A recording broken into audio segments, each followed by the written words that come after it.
Tomoe Nage is usually known as a throw that's done from a standing position, but it is also very, very effective on the ground when you're seated and someone is standing above you. Here are two variations that you can use, one basic, one a little bit more advanced, to become a very strong threat from underneath with a standing partner using Tomoe Nage. So our partner is going to begin standing over us here. And so when we're faced with a partner and they're leaning down to pass here, a lot of times they're looking to get their grips. We're looking to get a grip of our own. So for the throw that we're going to look at today, we're going to start with a grip here on our partner's cuff. We're going to break this grip. So we're going to kick and snap this grip off, and we're going to keep our partner's wrist down here by our body. We're going to put our left foot here on our partner's hip. We're going to take our far hand, we're going to sit up and we're going to reach, and we're going to take a collar grip here. So we've got a foot in the hip, we have a sleeve grip, and we have a collar grip. Our secondary leg here, this one is going to be used as a hook. So we're going to take it, we're going to put our shoelaces here behind our partner's hamstring. Okay, you'll see this from the opposite angle. Now from here, we've got to do the work of drawing our partner forwards. So a lot of times from a guard like this, we're looking to extend with our post leg. But for this, most of the work is done by our hook leg here and our arms. Now this cuff grip is good, but if we can, we'd like to slide this hand up towards our partner's tricep. So we're going to take this hand, we're going to slide it up along the jacket, and we're going to find the seam of the gi here. Oftentimes this grip is hard to get to right out of the gate, so we start with a cuff grip, then we slide our hand up and we find the seam of the gi so that we have better control of our partner's upper body. Now, before we begin to lift and throw our partner, we have to bring his head over our head. In order to do that, we're going to relax this post leg, we're going to use the hook leg, and we're going to bring our body forward so that we get a little closer to our partner and our hips are inside the line of our partner's feet. Now we're going to pull. When we do this, we're going to flare our elbows out like so. Okay? Pulling your partner down into your chest is not what we want. We want to take him in a plane across this direction parallel to our body so that his head comes closer to the line of our head here, like this. That's going to put the weight on his toes. So if you watch his toes here, they're going to start to bear the weight as the heels come off. Now we're going to elevate. When we elevate, that's when this leg comes into play.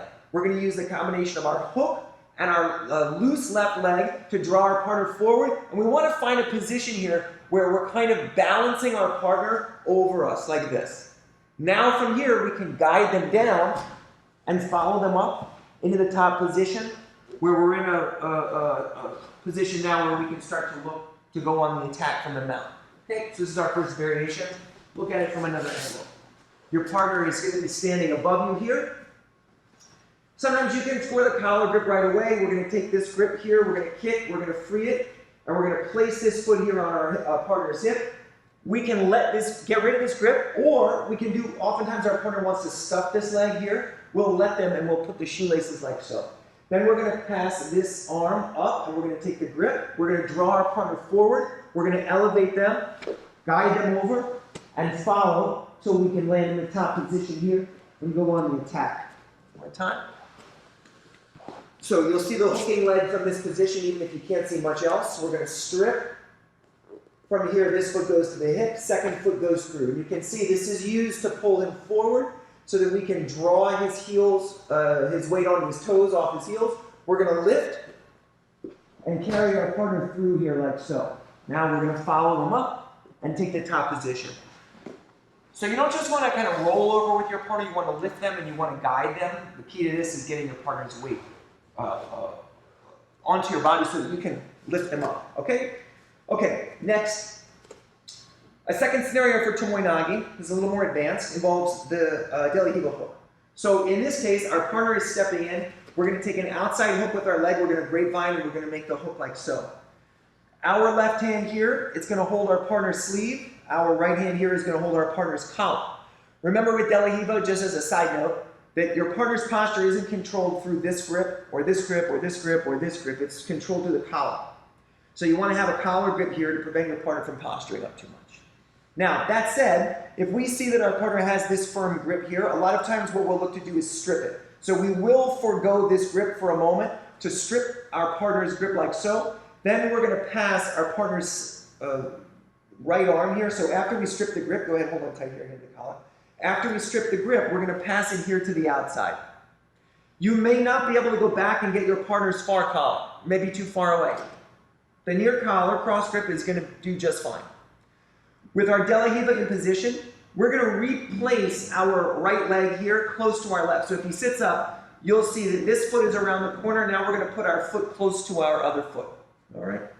With the hand in control, we're going to draw. Same thing. Head comes towards us. We're going to use our knees to bring our partner's weight forward. Now from here, same. I don't just want to roll backwards. Instead, we want to really lift and elevate so that we can suspend our partner here.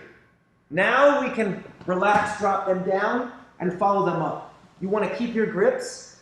Your right hand is in place in case you want to go for the cross-choke BJJ. Your left hand is here in case you want to cut the corner around for the arm locks. Okay, one more time for the De La Riva. So, 1, initially 2, 3, we pass it around the corner, get our grip. We repost, draw our partner forward, elevate them, guide them onto their shoulders, and then from here, we follow them up into the top position. So with both these variations, you have a way of managing your partner's posture when they're standing up above you. The key is gripping. It's not so easy to do this no-gi.